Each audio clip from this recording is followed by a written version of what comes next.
I want to take the liberty to have a little family talk before I go into today's message. You ever had a family talk? My father used to call us into the room and say, sit down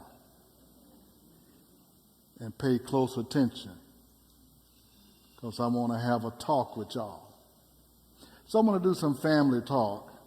And so I want you to pay close attention, everyone, no matter what age you are. I want you to pay attention. There are some things that we can control, but our failure to do so keeps us from prospering. There are some things we control, and our failure to do so keep us from prospering. You know where I'm at and the circles I run in and the things that we hear, a lot of people who have been disadvantaged socially and economically continually wait for somebody else to give you something and to do something for you.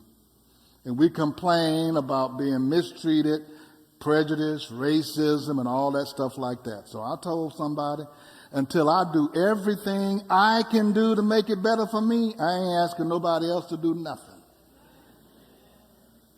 Because by the time I do everything that I can do, my life is going to get a lot better.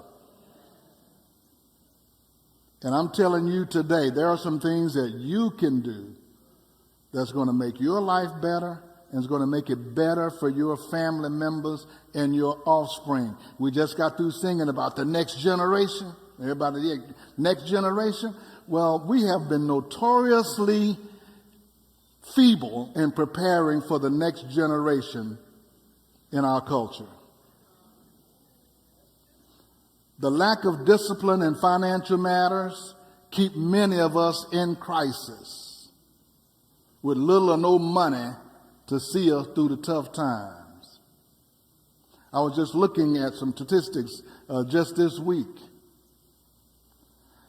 We spend more money on looking good than any other people in the nation. We're going to be broke, but we're going to look good. We spend more money on hair and tennis shoes and jewelry and cosmetic and clothes, and very little on investing and saving and managing. And we wonder why we don't have nothing. Oh, this is a family talk, so you can get mad or whatever you want to do, but just sit here and listen to it. Because I'm tired of seeing us doing the same thing over and over and over again and not having what we ought to be having and let everything run right through our hands. If you go back and calculate how much money you made and see how much money have run through your hands, you ought to be ashamed to say you have no savings and you can't miss a paycheck. Let me put it this way. If you miss your paycheck and you're in a crisis, you ought to be ashamed of yourself.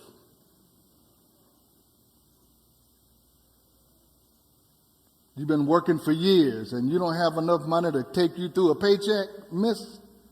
What is wrong with that picture? It's going to get better, so y'all can smile. I'm going to go to tell you how God's going to bless you in your business. But I want to do a family talk because this is how to prosper. And you can't just stand in line in the prayer line and try to get a supernatural blessing and you're not a good steward and not a good manager and don't have a good understanding on how to do things. I walked through the neighborhood and look, there's one house right next to where I grew up. I was down at the tax auction to try to bid on it because the kin folks, I don't even think the lady had a will, and the kin folks didn't pay the taxes. That house been there, and it was a nice house. They worked and labored. The man that lived there and the woman that lived there worked years and years and years to get something. And now he's down there at the tax auction because nobody took care of the business. Made me upset. What's wrong with us? Materialism and conspicuous consumption have siphoned off much of our money that we could save or invest. So if we do not properly manage what God places in our hands, we will not be blessed and our children will not be blessed. So I am encouraging you. I implore you. I had to look that up myself. That means I'm begging you to take all the actions you can take to be sure that you attend to some of these following things. I'm going to give you 4 things. I want you to take some actions, and these are things that you can do. Number 1 is insurance. Get you some life insurance if you don't have any. That's one thing the old folks used to do. When I was a kid, there was an insurance man used to come around the house and pick up $1.25 every few weeks from somebody called Big Mama had her $500 life insurance policy. She said, I'm going to have something. So if you have a family, especially with minor children, get life insurance. And don't go out there and get $2,500 worth of life insurance. You need $500,000 worth of life insurance or $1 million worth of life insurance these days. Go on and get it. That costs less than you spend at Papa's every week. Drinking your pink lemonade.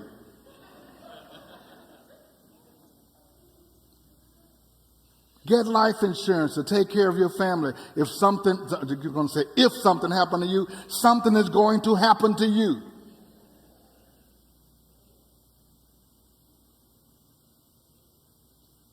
We had to do that years ago when Pastor Jackie and I sat down. I said, we need to have an estate plan and insurance. You and I travel a lot together. If something happened to both of us at the same time, we need to make provisions for our children. So we put a trust fund together. We decided who's going to take care of the financial aspect and who's going to take care of raising them. And we got a will and we did all of those things and put those things in place and informed the people who had the responsibility and say, we need to do this to take care of our family. That's planning. That's managing. So get you some insurance, life insurance. If you have a mortgage that need to be paid off and other debts that need to be paid, get those insurance policies so that your loved ones don't have to suffer for that. And don't have this attitude, I ain't going to be here, I don't care. Well, that's what we've been saying. I don't care what happened, I ain't going to be here. And that's why a lot of us are in the shape we're in. Adequate insurance can elevate your family members to a place of peace and some prosperity. So do that. If you don't know how to do it, ask somebody. What do I do? But I want to be sure that I have enough insurance. Secondly, get an estate plan, a will. Nobody can stop you from getting a will. You can just write it out on a piece of paper. Get something written down about what you want. Just say, I don't have anything. Yeah, you got something. You got an old pair of shoes. Somebody might want that. There was a family fighting over the lawnmower. People will fight over anything once you die. Give me that. I was supposed to have that. Well, write your will down. It is your will. And don't let your family, especially if you have property. Especially if you have property. Write down who it's going to go to, who you want it to go to. You don't have to be fair. Well, I don't want to cheat nobody. You ain't cheating nobody. It's your will. Let your will be done. You can give it to whoever you want to give it to. There's a lady left $1 million to her cat. I said, I'll take care of it for you. That cat is going to be eating good. You can go to Vic and Anthony with me. Do whatever you want to do with your will. That's your will, but have something written down so that that business can be handled. You don't want to work all your life and pay for something and then just have it going to somebody else that you don't know who it is. Make a will. Make some decisions to what you would like to do with your possessions. If you have a car, that's paid for. Or whatever you have. And then thirdly, make final plans. Somebody said, well, Pastor, you think I'm going to die? I said, let me think. Yeah. You know, when you always have planned for the future. You know, when you remember when you was in elementary school, you were looking forward to going to high school. That's future. When you're in high school, you were looking forward to graduating.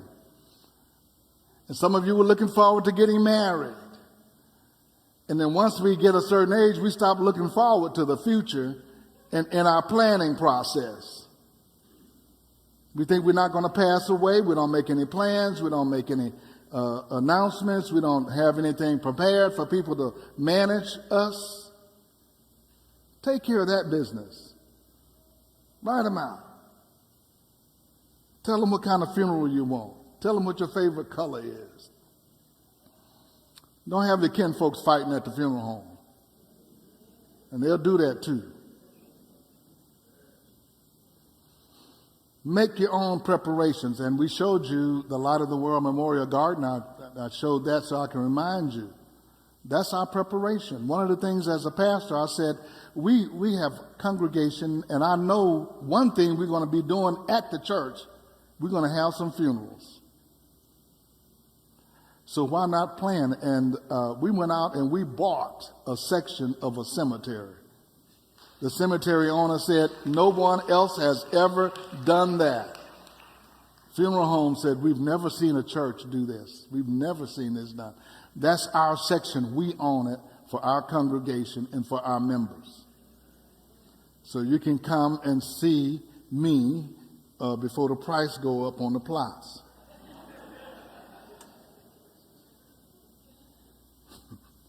So make your final plans.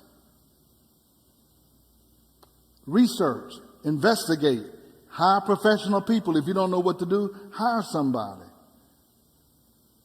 But that's what you want to do. You want to make some final plans. And then you want to take responsibility to ensure your family heritage. How many of you got family members or somebody got some property somewhere and nobody know who got the ownership of it and everybody arguing about it and don't nobody want to do anything with it?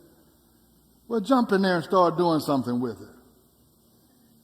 I see that from where I stand more often than I would like to see it. We've had to have families come over here to the church, 65 of them signing on a document, trying to get everybody to sign because there was no will. So don't just let it go. Well, nobody want to deal with it. I don't want to deal with it either. I don't want to deal with it. Say, I'll deal with it. Let me get everybody together. Let me find out what we got to do. Somebody else will deal with it when they buy it at the tax auction. We had a member a few years ago say, Pastor, my family is fighting over my grandma's house.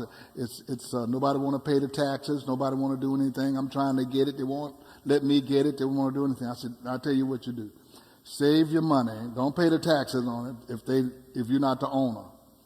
Save the tax money every year and then watch every month for it to go on the auction. Then go down there and buy it. Then they can't say nothing.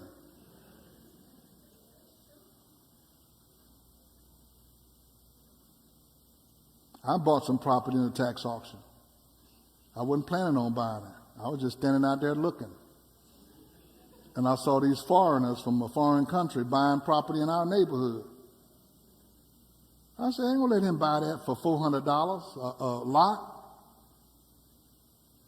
So I started bidding him up. I said, he's going to pay today.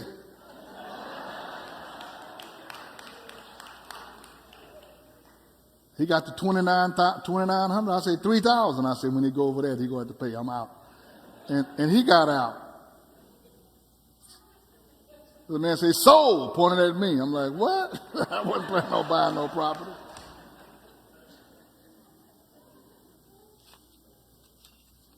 $3,000.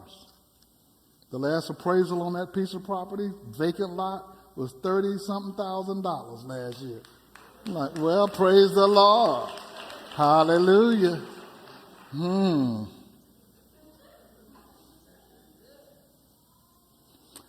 Recently, you may have heard this story. Recently in California, Manhattan Beach, a black family went and researched and fought to get back land from the city, beachfront property that was taken from their family in 1920 by the city, and they won.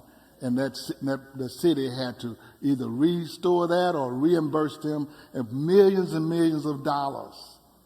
Black family on the beachfront in Manhattan, 1920. Starting them a little business there, and somebody didn't like it. The city had eminent domain, took the property, but the family didn't give up. So fight for what's yours. Fight for what your grandfather almost died for and worked himself with a mule and a plow. And you got property in Louisiana and property in East Texas and property out there somewhere that's just going. And now some of this property that our folks had is so valuable.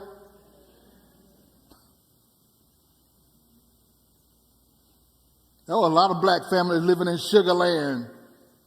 I didn't even know what Sugar Land was in the 60s, but we had a guy from our church. I live way out there in Sugar Land. Go to Sugar Land now. So I implore you to take heed and take care of your family business. I'm through with that.